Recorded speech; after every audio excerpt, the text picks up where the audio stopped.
right, welcome to the DNA of Things, where we explore the beautiful tension at the intersection of DNA, environment, and behavior. And today, I'm joined with Ryan Obermeier, Chief Commercial Officer at Evexia Diagnostics, whose 27 years in functional medicine reveal a bold yet simple truth.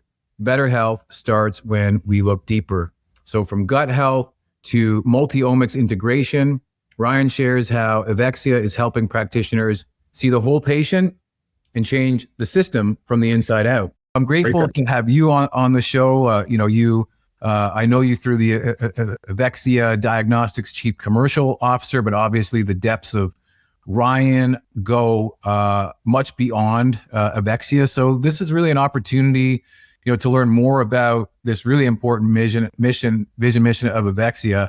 So I definitely want to spend airtime on that. But, I'd also love to hear about the career. Like, how did you get into this? What triggered you to enter into the integrative functional medicine space? And let's just take it from there. Yeah. So depending on how deep you want to go, I'm sure there's a lot of questions as follow-up, but I'll try to give my full dissertation on how I landed and where I'm at. Is to answer the question up front, it was by accident, honestly. I grew up in central Wisconsin. I grew up in poverty. I grew up in a paper mill town, and figuratively and literally on the wrong side of the tracks. I grew up 4 blocks away from a paper mill machine that was about a half a mile long. So if you can remember back to JCPenney catalogs. Oh my gosh. Yeah. Super thin and super glossy paper. There are actually only 2 machines in the world that made that paper. One was in central Wisconsin, where I grew up and lived, and the other one was in Germany. And anyway, grew up in poverty. Really just try to figure out, how do I get out of poverty? And a lot of it would be serendipitous or divine intervention, honestly, on how I got where I was. The first organization that I started my career with, they happened to be headquartered in the same city or town that I graduated college from. It was a small Division III school, central Wisconsin, and I was referred to them by a professor. So I must have done something well. Again, when I entered college, my goal was just to get out of poverty, and I was willing to do anything and everything as long as it abided by the law to do so. And I think that professor at that time recognized that. And so when this company came calling and said, do you have any recent graduates or soon to be recent graduates that you would recommend? I think I was at the top of that list. So fast forward, I started with this company. It was in the nutraceutical world, and it wasn't at the beginning of the nutraceutical industry, but I can certainly say it's when the nutraceutical industry started to gain traction. This is about 26 years ago. And again, I was a young business professional. The idea of mentorship didn't even exist in my world.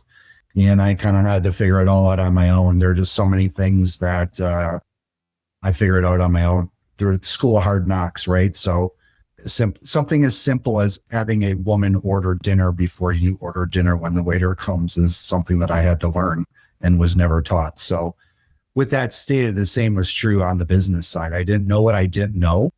And on biz dev or sales, that's a huge advantage. So I was a young guy. Honestly, I was calling on physicians I had no right to call on. I was calling on the physician for, at that time, the St. Louis Cardinals, the St. Louis Rams. And again, I didn't know what I didn't know. I didn't know how to behave, but I was telling them how to practice medicine. And if I was at my age, I certainly wouldn't have done it that way, but I did. So fast forward a little bit through that career, is we kind of discovered that I am very different in what I enjoy about the job. So I think even if you talk to most biz dev people or salespeople, they'll say the task that they least like in their career is cold calling. Well, that's my favorite part of biz dev and sales. And so that company at that time was very regional, as the industry was. And so I just started developing territories for that organization. So I'd take a virgin territory, so no revenue, build it to, let's say, $500,000 to $1 million, and then I would move on to the next territory. And over the course of my time with them, I developed 13 territories domestically. And then I helped launch the brand into its first 2 international markets of Mexico and Canada. And as I mentioned to you before, I've spent over a year of my life, 1 week at a time in Canada, as I played a significant or pivotal role in the recruiting, the onboarding, the training, the riding along with it, eventually passing the baton over to someone who was chosen to take over the national sales team leader for Canada.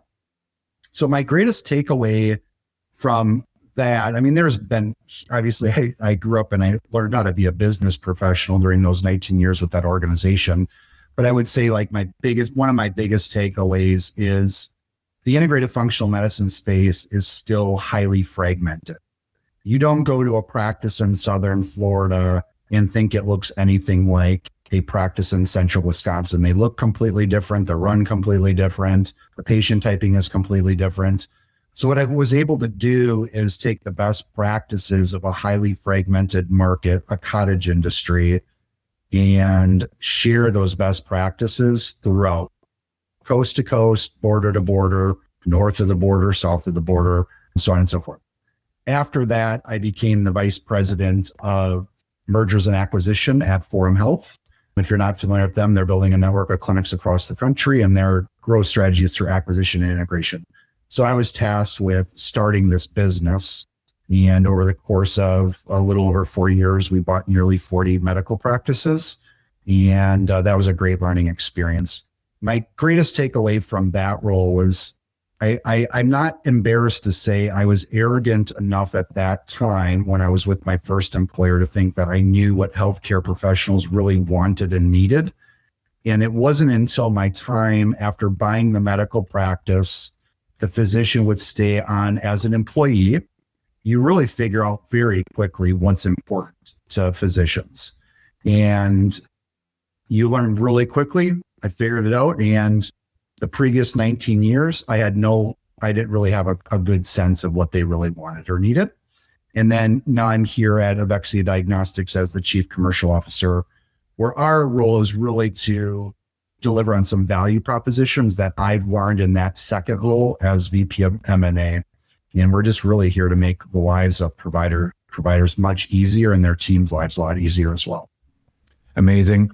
You know, as I hear you through the twists and turns of, the early days of your career to, landing in this, incredibly impactful, leadership position with Evexia and what it's staged to do. And, how that is on a foundation of understanding, as you put it, this fragmented industry, functional and integrative medicine. And I want to dive into that a little bit, but also highlighting the difference between, like management and leadership. And the best parable of this that I've, come across is that of, the late great Stephen Covey, where, you got a team and they're super efficient, and the management of, the execution of cutting through the rainforest is just amazing. The machetes are being sharpened and the team is spirited and cultured and going in the right direction. And it's just awesome. But then you got this guy or gal and climbed up to the top of the tree and it's like, guys, like slow down. And the managers and the team's like, no, what are you talking about? This is the fastest. This is the best we've ever been going.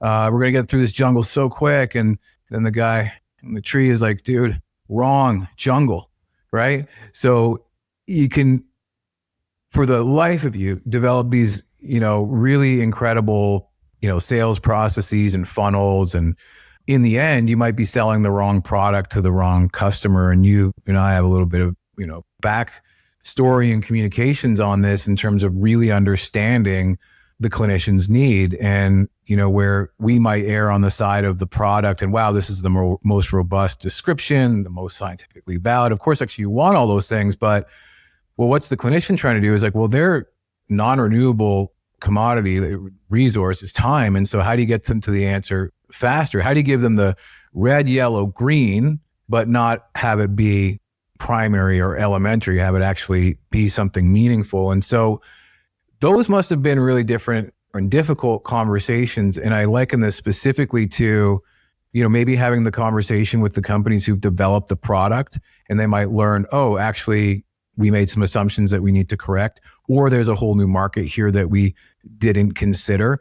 How do you balance that kind of art and dialogue between, product and market? And, can you think of any moments, any aha moments, or any like kind of bad product fit moments? Because not everything works the first time. And it sounds to me like you're very persistent. The fact that you love cold calling tells me, you're an opportunist. So I'd love to learn some of those kind of product market fit dilemmas that you might have encountered in your 27 years. Well, I don't know if I'm going to answer this question appropriately. I feel it's just kind of cliche, is if you ask the right questions, I think you can kind of find the right answers. And I have always bought into the concept that humans make decisions based upon emotion, and they justify those with logic. And so I would always want to bring in emotion as quickly as possible. And a lot of people would say that this is a sales technique, but I've really bought into the concept that it's a relationship technique. Is if there's any way that I can bring emotion into a relationship, whoever's on the other side of the table or who I'm having a conversation with, they will start justifying their emotion with the logic. So I don't know if what I mean by the idea that, or what I think you might be getting at is, was there ever a wrong product fit?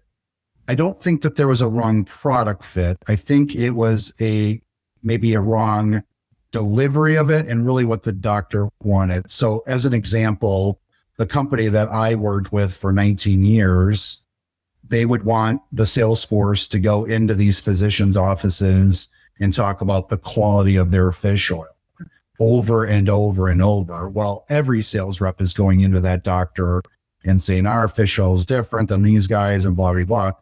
And you actually think that's important. But what the doctor cares about is, I emotionally have attached myself to you and your brand.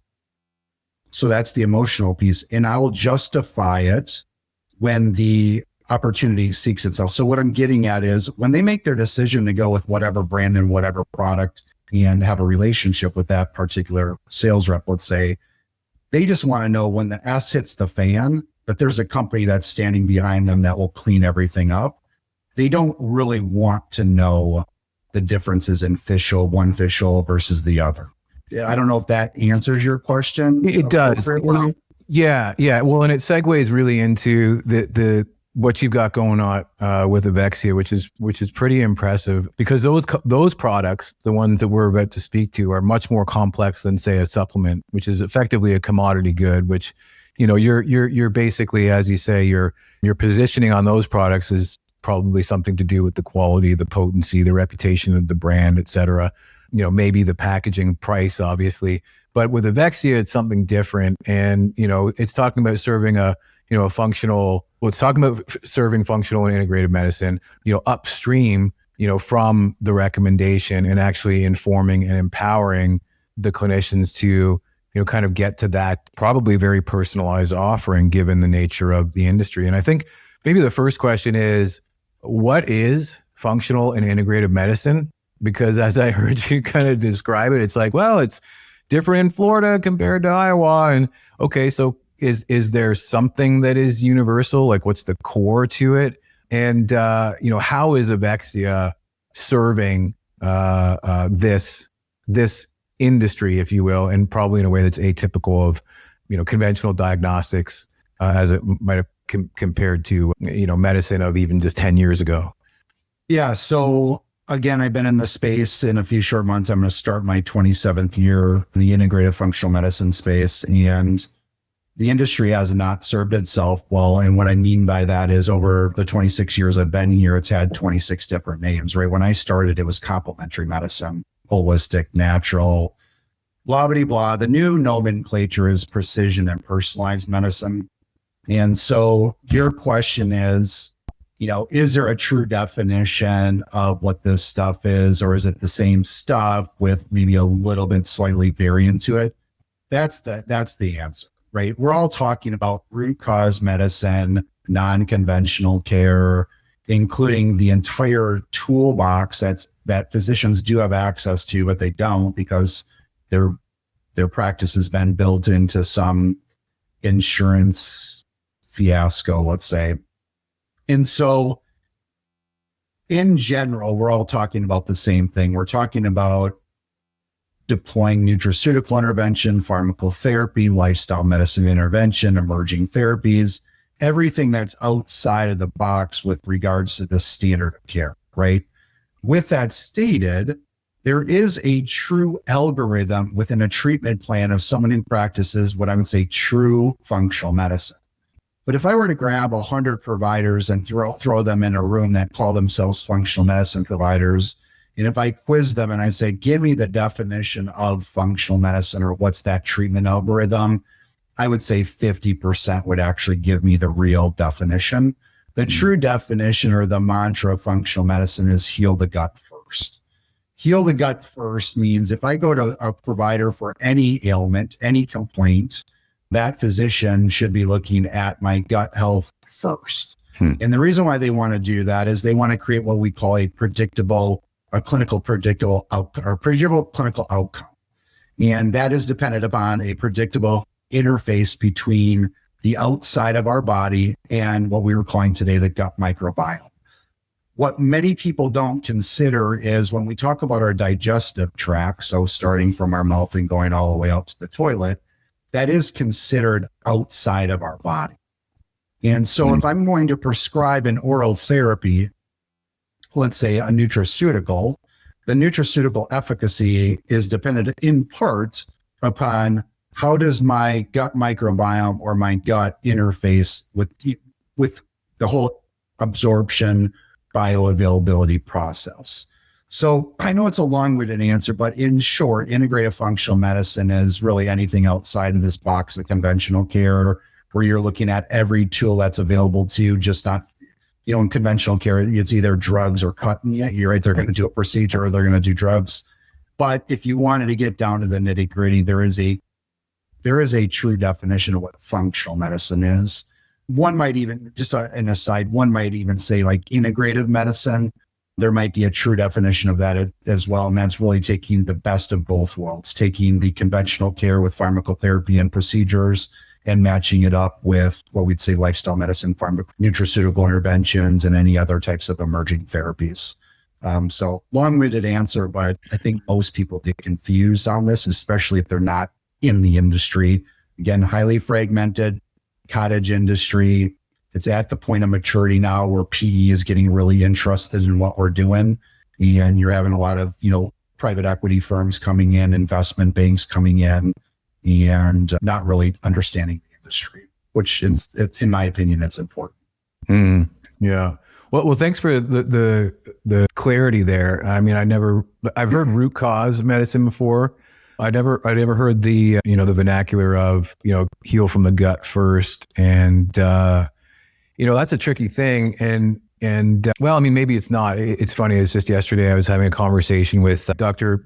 Jo Handelsman. She's this person who coined the term metagenomics, and metagenomics is basically the technique that is required to actually get a sense of the bacteria that are living in your gut. So what that means is you can just take a fecal sample and you can just extract the DNA from the sample itself. You don't have to culture it, none of that. And you get a full picture of the diversity, potentially the functional genes there. And, we were talking a lot about like, well, hey, like when is this a diagnostic tool? It's like, well, in the case of like, say, C. diff, Clostridium difficile, which is, common pathogen that multiple antibiotic resistant pathogens that you often get when you go to the hospital, oddly enough, because outbreaks happen there. Aside from that, it's really kind of hard to understand the signal from the noise when you assay the microbial diversity, the microbiome. Generally speaking, a good measure is diversity. Like, do you have a good mix of bugs that are going to be indicative of a predictive system of let's say, defense against pathogens, degrading fibers, and creating the short chain fatty acids that feed the actual epithelial cells. And but the interesting thing is, and I harken back to my my days of actually doing the longitudinal analysis of how the human gut was colonized, my time at Cornell. And I call that a shitty project because that's literally what it was, is looking at fecal samples every day for 2.5 years. But quantifying the microbiome there in the context of the changing diet and exposure to, antibiotics, exposure to food changes, getting sick, vaccination, and you just see these crazy perturbations that are happening. So it certainly is a measure of, you do see a response between the environment and what happens in the gut. And you can get into these runaway cycles of, really poor gut health leading to inflammation, leaky gut, IBS, also depression, even like the bugs can be predictive of that. But it's not that there's a specific panel. You kind of have to be looking at yourself over a time course, be like, what's changed, right? And so, maybe there's a future there where really depending on how comprehensive one might need to be and for what, I suppose is the question, what's the goal of your health? Maybe there are some people that are in obviously dire straits and they need that kind of very regular monitoring. Then there's maybe kind of like the healthy regular check, so you can compare, yourself from 10 years ago versus today, and maybe small changes can be detected before something major happens. But the question that's coming on the other end of this, it really comes back into Evexia, because you guys have a number of, so this is forgive me if I don't get the summary right, but the way I understand it is like you have created this umbrella, this standard of, qualification to different partner labs that are doing amazing things in the realm of, say, detection and diagnostics, and really doing a lot of that heavy lifting work for the practitioners, and basically having hundreds of tests all under one umbrella, and not only curating the best of the best, but actually facilitating the delivery system. Because guess what? The better or the more intensively and exclusively we can get the docs focused on serving their patients, the better health outcomes that we're going to get. So what does that world look like to you? Because they're all like not only is, maybe the industry is going from fragmented to formed, maybe, but there are also all these other tests. So maybe tell me a little bit about, Evexia, how that started, where it is now, and where you see that going in relation to integrating all of these different ways of measuring human health.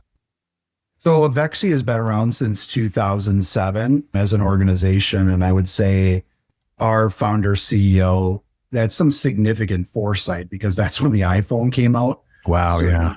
Certainly Amazon is not what Amazon is today, right? And essentially Evexia Diagnostics is Amazon for healthcare professionals for diagnostic testing. We're an aggregator, meaning we bring all the labs under one umbrella or one place to go access those, right? So in a nutshell, Evexia Diagnostics is a tech-enabled web-based platform that allows for healthcare professionals to access all of their laboratory testing in one place. And so the advantages of partnering with a company like Evexia is you get access to, currently today, about 40 lab partners, plus 4 major reference labs as well. Then the second value prop would just be simply improving process, procedure, workflow, and efficiency. And again, if I didn't have my experience at Forum Health and really working alongside the physician, I wouldn't really recognize the true value of this value proposition, in the idea that it's a heavy lift to bring in laboratory testing into any practice. So going back to this concept of process, procedure, workflow, and efficiency, in a traditional model, these doctors are ordering from, let's say, 5 or more lab partners. Well, if I'm in an exam room, I got to go to 5 different websites to place orders, receive 5 different boxes of supplies, unpack 5 different boxes, manage 5 relationships with sales reps, have 5 different phone numbers when there is a challenge that needs to be circumnavigated. So with Evexia Diagnostics, it's one, right? One order, one box of supplies, one relationship that you basically have to manage. And then the third value proposition, you kind of mentioned it earlier, is, at being a heavy lift that it is by including laboratory testing into your practice, it really takes a lot of time of the provider, the front of the house team, the back of the house team. So what Evexia does takes that heavy lift off of their shoulders. So this is anywhere from price negotiating, tracking down orders, tracking down results, reconciling bills, finding a draw site if I don't have a flea bot on site, a draw site that's most convenient for patients. When we are able to take that off the shoulders of the business owner and the providers, it lets them focus on what's important, building the business and better patient care, which you alluded to earlier. Wow. Yeah, that's a heavy lift. I mean, you think about it, if you're just going to manage the relationships, for your different providers. I mean, so I can imagine you could have bloods, you could have biome, you could have DNA, and different companies offering, different versions of tests. And so, yeah, managing all of those relationships, supply chain, integration into a single source of truth is no small deal. And well, tell me a little bit about, you don't just confine yourself to the functional, med doc community. There's like an emergent demand for this. You've got like your RDs and your RNs, and you've got health coaches, right? Who are dabbling in this. And, are those folks that, get access to this? And how do you become educated on this? I mean, there's continuous education, ongoing and continuing education for any discipline. I mean, heck, you graduate with your medical degree and you are now certified to practice, right? And so you have to, stay current. And that's true, I think, to any certifying body. But you do get a lot of these, I don't know, innovators, evidence-based researchers, entrepreneurs. So what does that industry look like? How does it complement? How does it potentially harm? I mean, because let me just preface it by saying, I envision a future for my daughter, for example, to have a PhD in her own body, right? Like I would love for her to be able to handle all these different complex data sources as simply as maybe we look at standing on a scale today, or looking at how many steps we've taken as an indicator or something predictive of health. And so how do you democratize access, I guess, is what I'm asking, but then also how do you foster a community of excellence around the interpretation? So the first question is, we serve non-licensed providers as well as licensed providers. So we do serve the health coach, the registered dietitian, the certified clinical nutritionist when their scope of practice doesn't allow them to order. We have an internal physician network that signs off on all those recs. Right. So that opens up the marketplace. Right now, the integrative functional medicine space prescribing providers, so that would be the MD, DO, nurse prac, and PA. In the United States, that's about 50,000. If we bring in everybody who considers themselves a healthcare professional, you're looking at about 360,000 to 400,000 providers. And we serve all 360 to 400,000. So to answer your second question, this is probably controversial. I'm sure people are going to turn it off after I make my comments. I think that there's two things. I think in life, things get decentralized. And what I mean by that is, back in the day, I had to go to the Nike store to buy tennis shoes. Now I can buy it on Amazon. Or if I wanted a grocery shop, I had to go in a grocery store. Well, now I place an order and then it's on my doorstep within a couple hours. The same is true for medicine. So everything is getting decentralized. And I believe with AI, and I have an opinion on AI, probably inside the next 24 months, I think medicine is going to start seeing some pretty drastic changes. With AI, the challenge is, where you were kind of alluding to the education and getting educated on all this, at some point, it really doesn't matter, because at this, we're what's the word? We're not, I guess we'd be considered androids, right? I don't walk away anywhere without my phone. And if I don't have the answer in my head, I find it on my phone. Well, why would we think medicine's going to be any different? Right? So right now, long language models are getting created for providers. One of the greatest challenges at Forum Health was to hire extenders. So I'll give you an example. There was a practice I bought in Fond du Lac, Wisconsin, absolute genius, specialized in Lyme disease, was probably a top 10 expert in HBOT, or hyperbaric oxygen therapy, in the country. To find an extender in the United States that had the expertise that he had that wanted to live in Fond du Lac, Wisconsin, which is an amazing place, but not many people think of Wisconsin in that fashion, is impossible. Where I view the future is I don't need to find someone with that expertise. So at Forum Health, I would do all the interviews of all providers. If we were going to hire on a new provider or backfill as an, either for an extender or backfill, I did all those interviews. And I broke my interviews down into the 3 I's: inspiration, information, and implementation.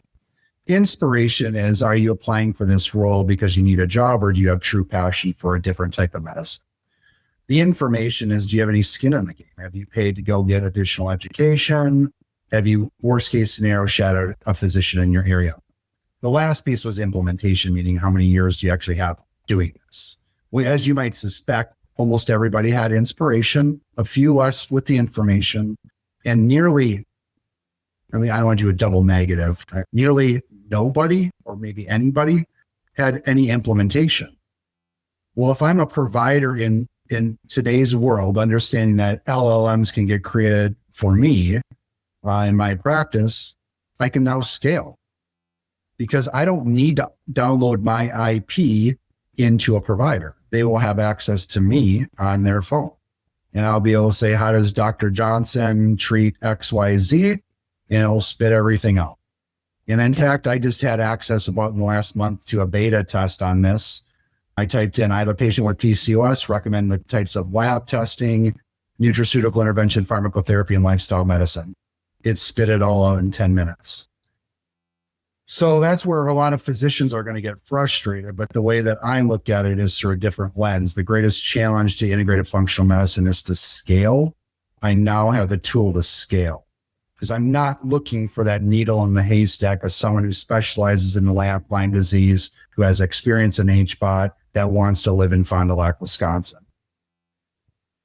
So that's kind of a long-winded answer, but I think that's where my head has been at for at least the last 6 to 9 months. And that would apply to trade shows.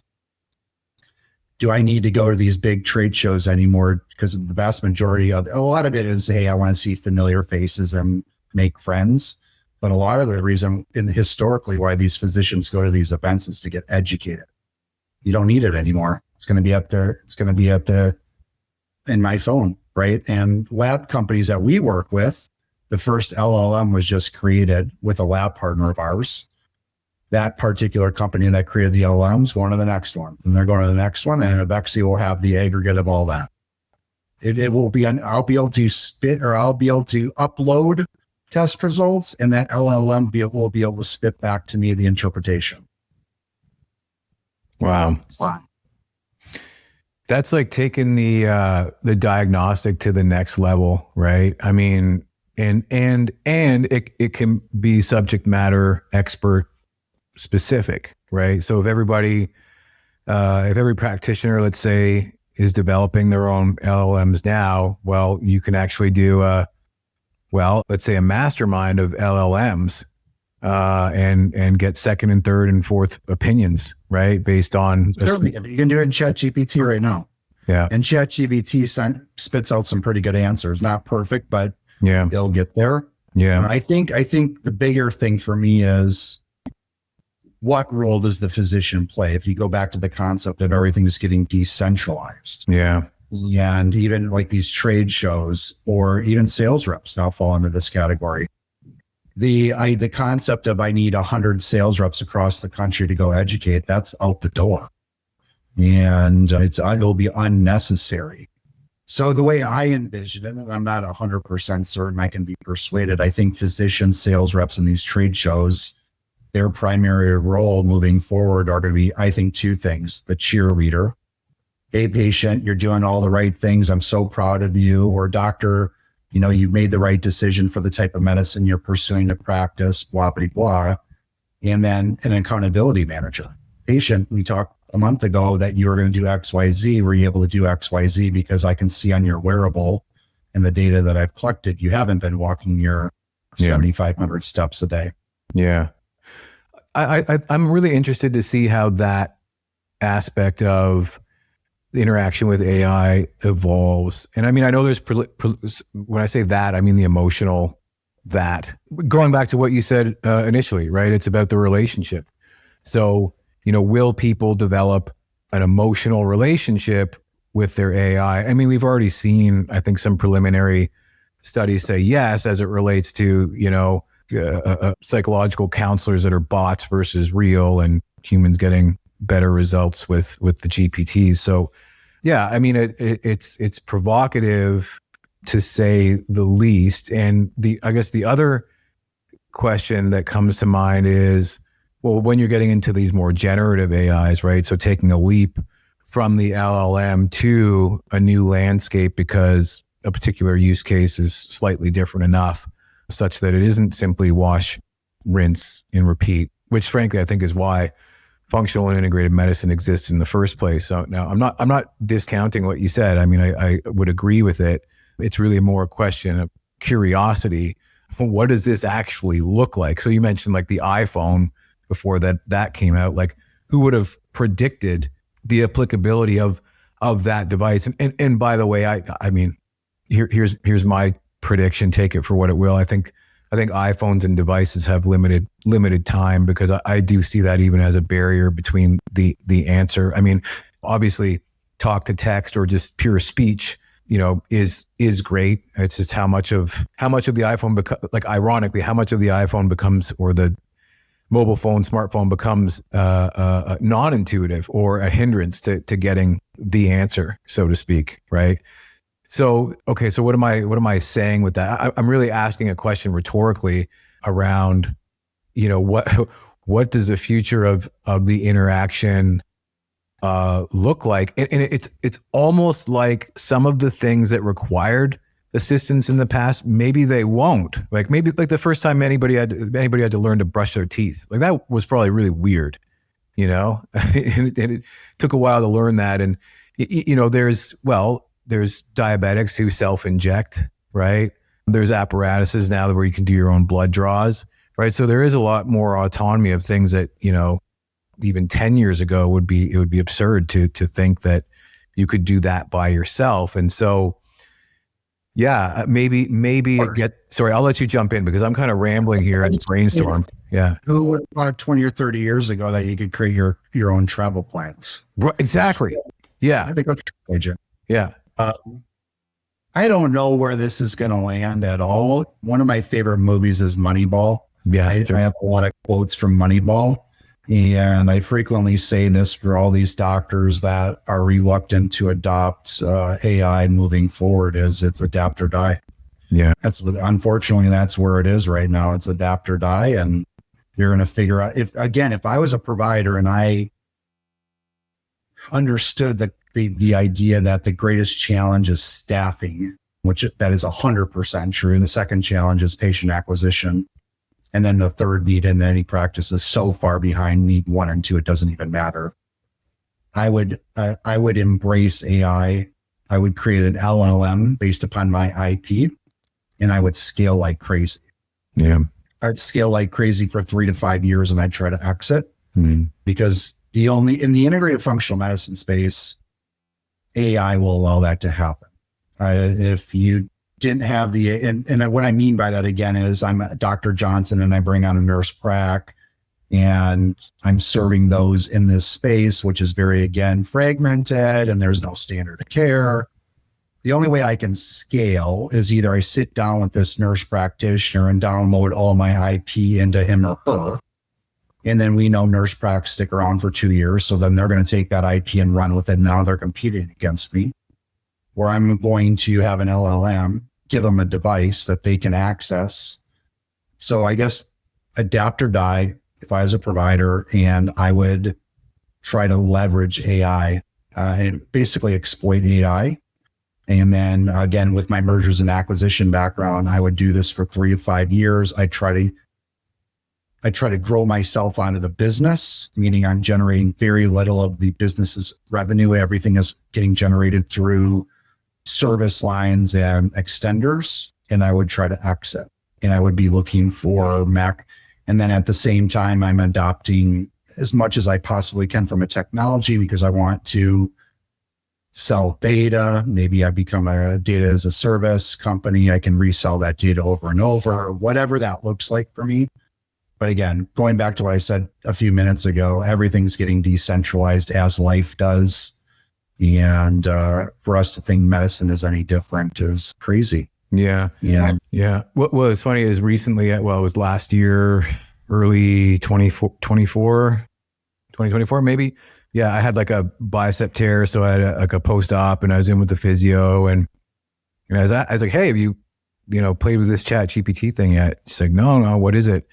And then I just write me a bicep tear post-surgical physiotherapy program. It's just like boom, and she's like, "Whoa, that took me 4 hours to do last night."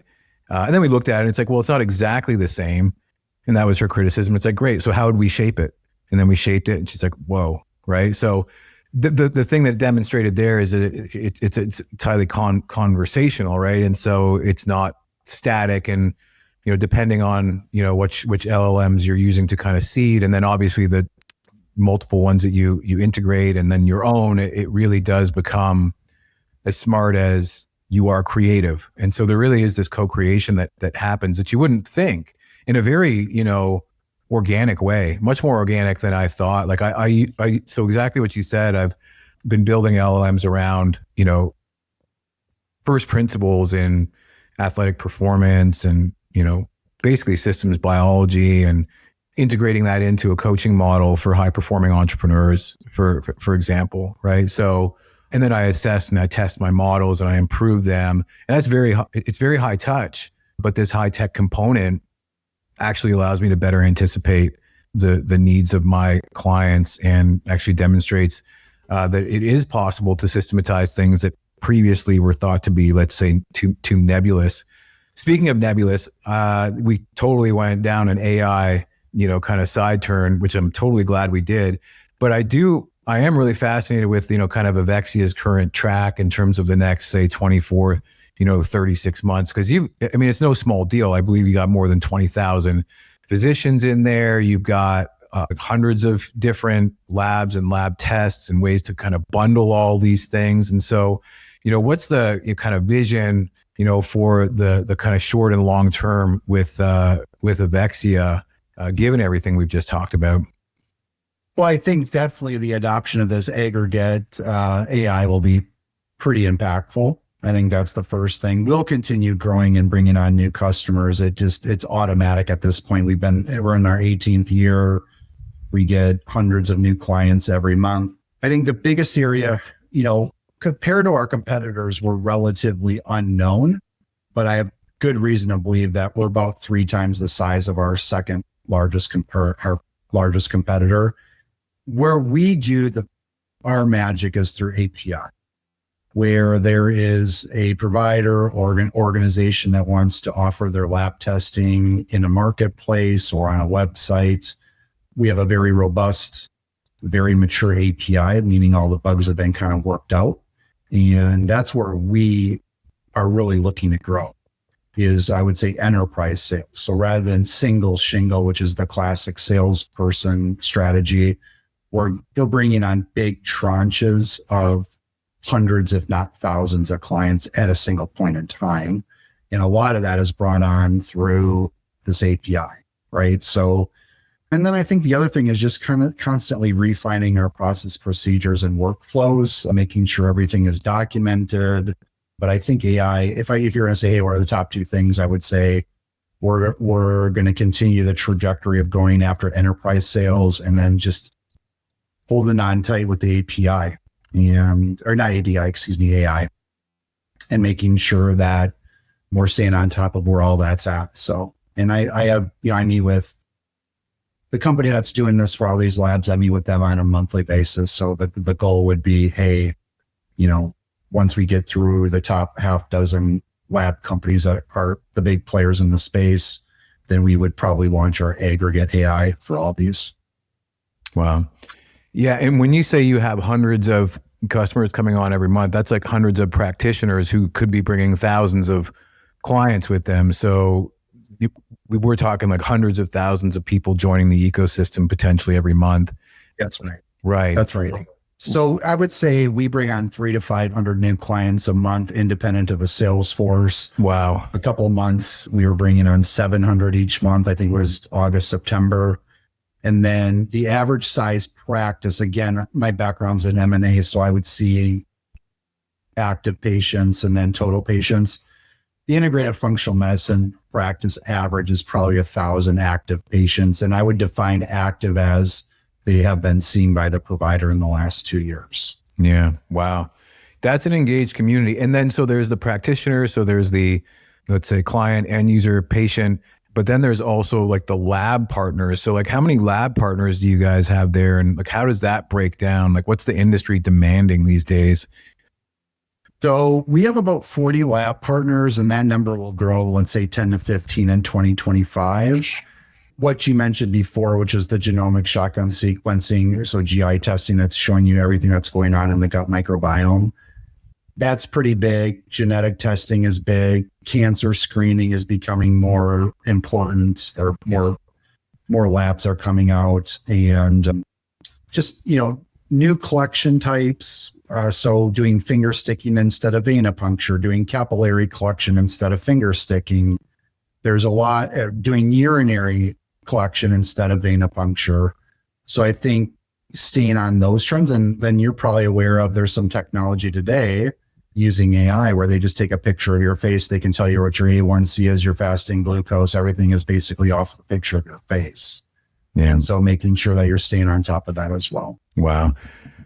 Okay. And so, you, with all of that, if I'm thinking of the practitioners, they have a practitioner portal where they manage all of their patient EMRs. Is that fair to say? So we have a portal from which providers can access test results, but we also interface with, let's say, 15 EMR EHRs, where they really can just live in their EMR EHR. So anywhere from Practice Better to Healthy to Power to Practice, Servo, Biocanic, just to name a few. But yeah, the idea would be for the provider to live in their EMR and they never really have to go to our platform. Amazing. And then with the AI innovation that you're working on, there's a layer of analytics on top of that you're working on to kind of pull all those sources in. Yeah, exactly. That exists a little bit. We have something called the functional health report. It takes the results from blood chemistry and starts to build or provide some suggestions on nutraceutical intervention. But the true gold standard, or let's say the golden egg at the end of the rainbow, is to be able to take blood chemistry results, a stool test results, let's say salivary stress hormone test results, and somehow create information. Because all this is just data points, right? Yeah. You couple that with an MSQ, you now have information. And if you have a AI platform that can take all that, create information, now it's just a matter of communicating to the patient in an appropriate manner, being creative enough to explain to the patient what's going on for them to adopt it day one. Because sometimes patients have to hear it multiple times, which is slowing the time down. Totally. Yeah. Wow. Okay. So the big picture, right? Fast forward, say 3 to 5 years, and I don't know what Evexia is doing at this point, if they're IPOing, and we're all, got, personal specialists in our pocket. You being as entrepreneurial as you are, and I'll just go back to that kind of scrappy, young, persistent entrepreneur. What would you see on the horizon for you in 3 to 5 years? And really, how is this advice for aspiring entrepreneurs, aspiring leaders of an industry? So what foresight can you tell us, and what hindsight can you give us? So the foresight would be, I'm going to go, I would say it this way, and I think people who really know me, they certainly recognize that they see enough self-deprecation. I think one of the challenges for men is our pride. And I've never had that. So if we go back, and I didn't explain my whole story, but I started in leadership in 2006. I was an awful leader, awful. Like if you would have been a fly on the wall, you'd be like, oh my gosh, what the heck is this? It really wasn't probably until, if you were to say, hey, you asked the question, I never answered it. You're like, what was the, thing that makes you a good leader? Or you'd phrase it a little bit differently. It was, I would say it's my empathy, but that didn't exist in my life. I had zero empathy until my daughter was born. My daughter is 13, going to be 14 years. And people jokingly say that there is a Ryan before Sophia and there's a Ryan after Sophia. So as I said before, a lot of my learning was on my own. I didn't have mentorship. There was no internet, whatever. I figured it out all on my own. And the empathy was by accident. It was as soon as my daughter took, her first breath, at that point in time, my happiness does not matter. I think of being a father, that just translates now immediately to all your relationships. I mean, it was literally on a dime where people would be looking at me and they're like, who the heck am I talking to? Where all of a sudden I just had immediate empathy that I didn't have before. So that's probably the hindsight. I think foresight is, or where I was explaining it is, I'm not prideful. I've never been prideful. If I'm wrong, I'm the first person to raise my hand. And I think that's a skill, or that's just who I am. And so I'm not prideful enough to hold on to my current beliefs, and I can't adapt, meaning going back to Moneyball, adapt or die.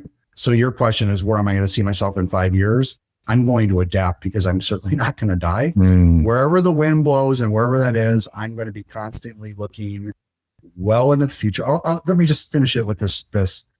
I work with some individuals who they're billionaires, and I have good conversations with them. And what I notice with them, and I'm trying to learn it, if there's 6 steps to where they want to get to, they don't care about step 1 through 5. They are always in step 6 because their assumption is 1 through 5 is going to happen. I've never had that. It's something I would like to learn, but the conversation we've had on AI, I'd love to live in step 6 and say, where is this taking us? Because I know step 1 through 5 is going to be, it's going to happen. It's going to be accomplished. Right. Step 6. What a great place to finish. One final question for you, Ryan. Who would you recommend on the DNA of Things as our next guest? So I have a really good friend, confidant, mentor, I guess I would say. He is way more influential than I am in the space. His name's Tom Blue. Tom Blue. He has his fingers in a lot of cookie jars, and he could bring some pretty great expertise and just really perspective. So that would be my recommendation, would be Tom Blue. Tom Blue. Now, is he in the industry or more kind of? Yes. Yeah. Okay. He's in the industry, lives in Virginia, but again, his hand is in many cookie jars. Amazing. Cool. Well, I'll sync up with you to get that contact. But in the meantime, Ryan, I thank you so much for spending this hour with me. I've learned a lot. I look forward to our ongoing professional relationship and personal relationship. Hope to see you in Florida soon. But like I say, thank you so much for joining us. Oh, sorry, one more thing. Where can people find you? Where can people connect with you? My name's pretty unique, Ryan Obermeier on LinkedIn. I really don't do any other social media. And then you can find us at Evexia Diagnostics, both on Instagram, LinkedIn, and Facebook. Perfect. I make sure I put those in the show notes. Thank you so much, Ryan. Thank you. Appreciate it. Hey, see ya. What if healthcare wasn't just reactive, but responsive to you? That's the vision Ryan offered today. Harmonized diagnostics, AI-driven insight, and a system rooted in human understanding. If this sparked a new way of seeing your health, please share the love. Send it to a practitioner or a partner who needs to hear it. And as always, thank you so much for joining us today on the DNA of Things.